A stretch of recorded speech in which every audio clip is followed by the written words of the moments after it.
આજથી મેઇન બોર્ડમાં આજે એક આઈપીઓ આવી રહ્યો છે, એટલે ભરવા જેવું છે આમ તો. સ્ટેલિયન ઇન્ડિયા ફ્લોરોકેમિકલ્સનું મેઇન બોર્ડનું જ આઈપીઓ છે, એટલે બહુ કાંઈ પૈસા અટકેલા નહીં રહે. તમે કેટલા લોટ ભરો છો એ તમારા ઉપર છે.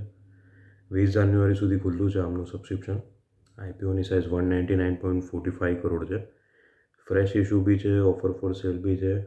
પ્રાઇસ બેન્ડ 85 થી 90 છે, એ બી સારું છે. એક લોટમાં મિનિમમ 165 શેર છે, એટલે આપણા જેવા રિટેલ ઇન્વેસ્ટરને ઓછામાં ઓછા એક લોટ ભરવા માટે જોઈશે 14,850 અને મેક્સિમમ 13 લોટ ભરી શકશું એના માટે જોઈશે 1,93,050. એટલે 2022ની જેમ તો આ કંપની આ છે તે રેફ્રિજરન્ટ અને ઇન્ડસ્ટ્રીયલ ગેસ એનો છે તે એના રિલેટેડ જેટલા બી પ્રોડક્ટો એનો બિઝનેસ કરે છે.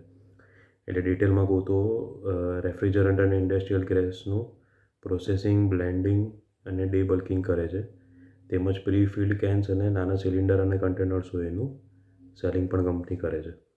4 પ્લાન્ટ છે, 2 મહારાષ્ટ્રમાં છે, 1 રાજસ્થાનમાં છે, 1 હરિયાણામાં છે. પ્રોફિટ માર્જિન છે 6.26%. ઠીક છે. પ્રોફિટ ગ્રોથ છે ને થોડો ઉપર નીચે થયો હતો. ફાઇનાન્શિયલ યર 21-22માં કંપનીનો નેટ પ્રોફિટ હતું 21.11 કરોડ, પણ પછી 22-23માં અડધાથી બી વધારે ઘટીને થઈ ગયો 9.75 કરોડનો પ્રોફિટ. પછી પાછું 23-24માં ટ્રેકમાં આવી અને 14.79 કરોડનો પ્રોફિટ થયો. અને અત્યારે કરંટ ફાઇનાન્શિયલ યરનું સપ્ટેમ્બર એન્ડ સુધીમાં, એટલે એપ્રિલથી સપ્ટેમ્બર એન્ડ સુધીમાં 16.57 કરોડના નેટ પ્રોફિટમાં અત્યારે છે.